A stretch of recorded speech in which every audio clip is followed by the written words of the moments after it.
ఓం శ్రీ సీతారామచంద్రాభ్యాం నమః. వాల్మీకి రామాయణము అరణ్యకాండ. ఈ జనస్థానం నుండి కరుడు రాక్షస సైన్యముతో కలిసి శ్రీరామచంద్రుని హతమార్చడానికి బయలుదేరాడన్నమాట. ఆ జనస్థానము నుండి బయలుదేరేటప్పుడు ఆ గాడిదోలే బూడిద రంగులో దట్టంగా మేఘాలు ఉండాయట. మేఘాలు ఏర్పడ్డాయి. ఏ విధంగా ఉన్నాయి మేఘాలు? గాడిద రంగులో బూడిద వర్ణంలో ఉన్నాయన్నమాట. బూడిద రంగులో ఉన్నాయి.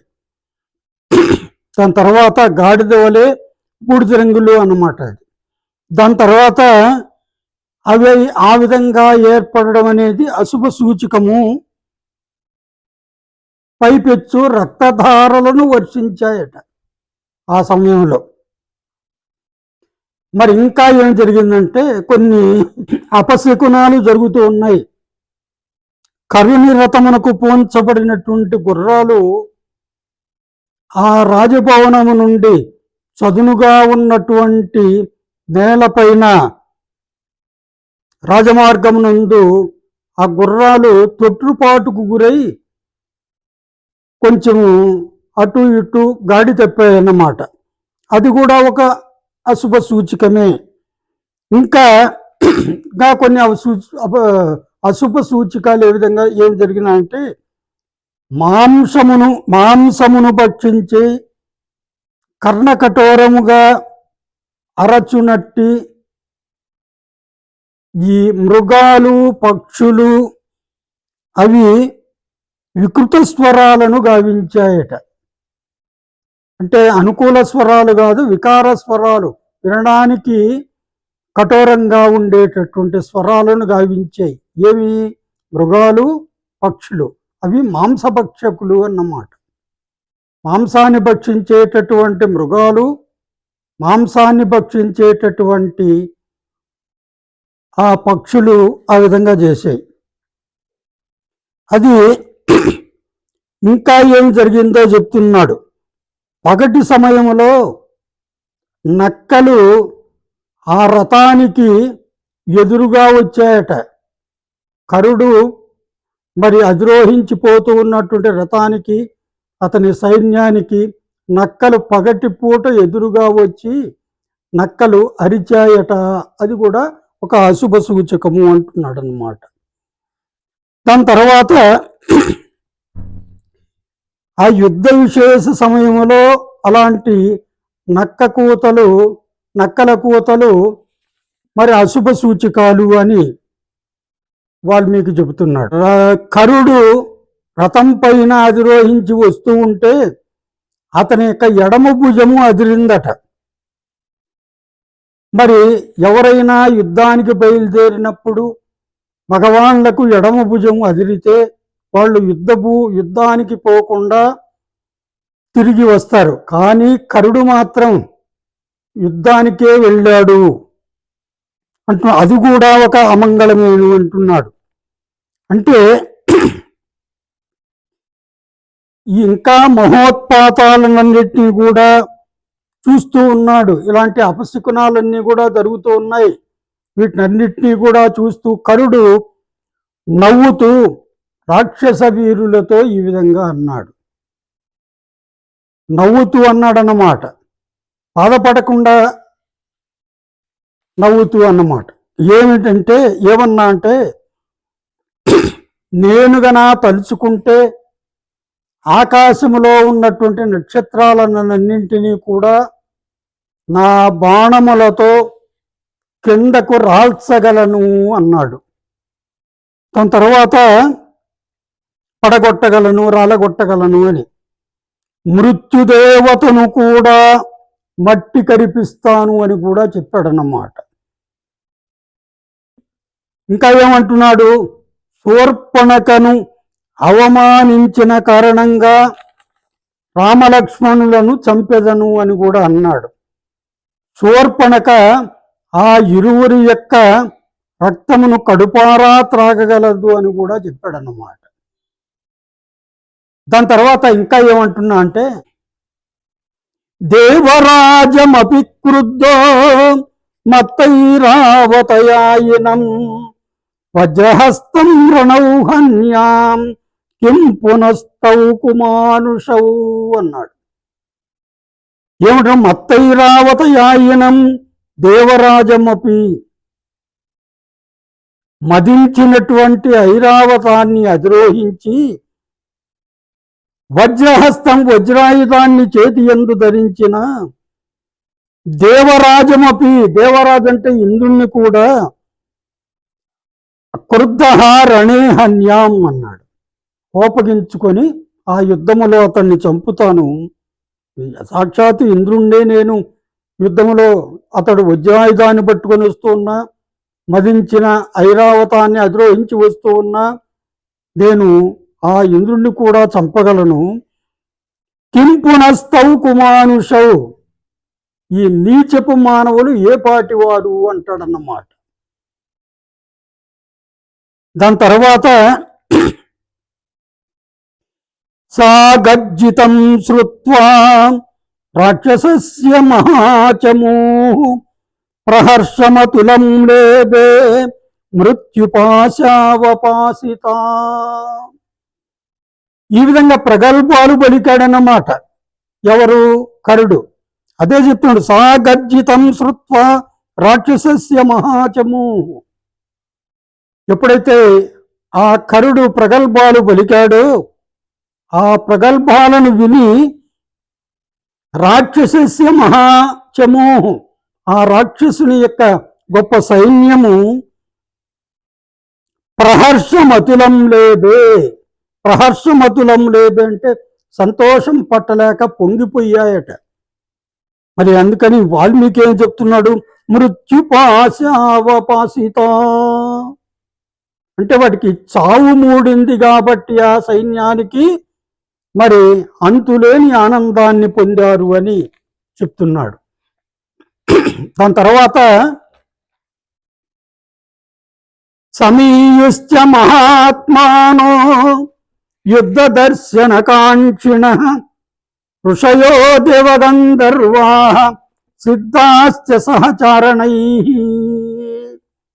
ఆ యుద్ధాన్ని, ఆ రాక్షసునికి శ్రీరామచంద్రునికి జరగబోయేటటువంటి యుద్ధాన్ని చూడాలి అనే కాంక్ష కలిగినటువంటి, కోరిక కలిగినటువంటి ఋషులు, దేవగంధర్వాహ దేవతలు, గంధర్వులు, సిద్ధులు, చారణులు వీళ్ళంతా కూడా అక్కడికి చేరారట.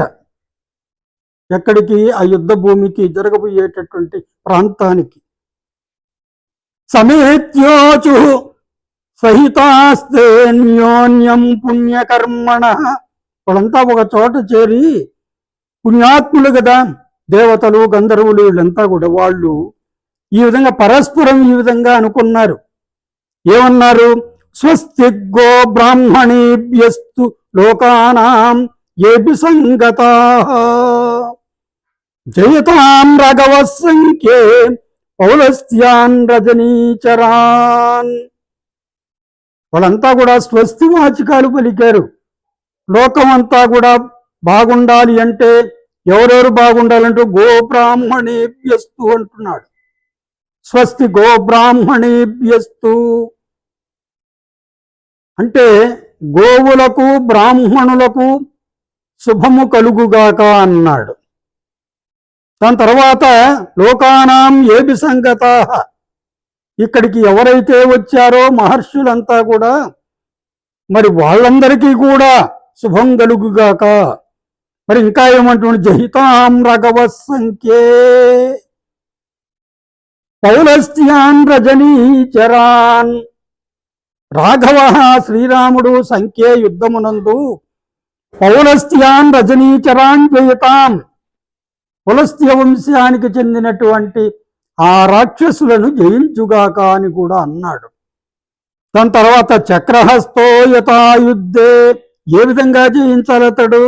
చక్రహస్తో యథాయుద్ధే సర్వాన్ అసుర పుంగవాన్. ఏతచ్చాన్యచ్చ బహుశో బ్రువాణా పరమర్షయ. చక్రధారి అయినటువంటి శ్రీ మహావిష్ణువు ఏ విధంగా యుద్ధములో రాక్షస సమూహాన్ని హతమార్చుతాడు. ఏతన్యాన్యస్య బహుశో బ్రువాణ మహర్షయ. ఇలాంటి వాక్యాలే కాకుండా ఇంకా మరి ఆ రామునికి మంచి జరిగేటటువంటి ఆశీర్వచనాలు వాక్యాలు పలికారన్నమాట పరస్పరం మహర్షులంతా కూడా. జాత కౌతూహలాస్తత్ర విమానస్థాశ్చ దేవతా. దేవతలంతా కూడా విమానాలను అధిరోహించి కుతూహలులై దదృశు వాహినీం తేషాం రాక్షసానాం గతాయుషాం. గతాయుషాం అంటే మరి ఆయుష్ మూడినటువంటి ఆ రాక్షసుల యొక్క సైన్యాన్ని వాళ్ళంతా కూడా, వాహిని అంటే సైన్యాన్ని, దదృశు చూశారన్నమాట. దేవతలంతా కూడా విమానాలను అధిరోహించి పైనుంచి చూశారు, ఎంతో కుతూహలంతో చూశారట. జాత కౌతూహలాస్తత్ర అంటున్నాడు. రథేనతు కరోవేగాత్ ఉగ్ర సైన్యో వినిశ్రుత. కరుడున్నాడే రాక్షసుడు, అతడు భయంకరమైనటువంటి సైన్యముతో మరి ఆ యుద్ధ భూమికి వచ్చాడన్నమాట. తం దృష్ట్వా రాక్షసం భూయో రాక్షసాశ్చ వినిశ్రుతా. ఆ కరుణ్ణి చూసి ఆ రాక్షసులంతా కూడా వాళ్ళు కూడా అతని వెంట వచ్చారు, అంటే అనుసరించి వచ్చారు అని. మరి ఎవరెవరున్నారు వాళ్ళల్లో అంటే సేనగామి పృథుగ్రీవో యజ్ఞశత్రుర్విహంగమ దుర్జయ కరవీరాక్ష పరుష కాలకార్ముక. వీళ్ళంతా రాక్షస వీరులు.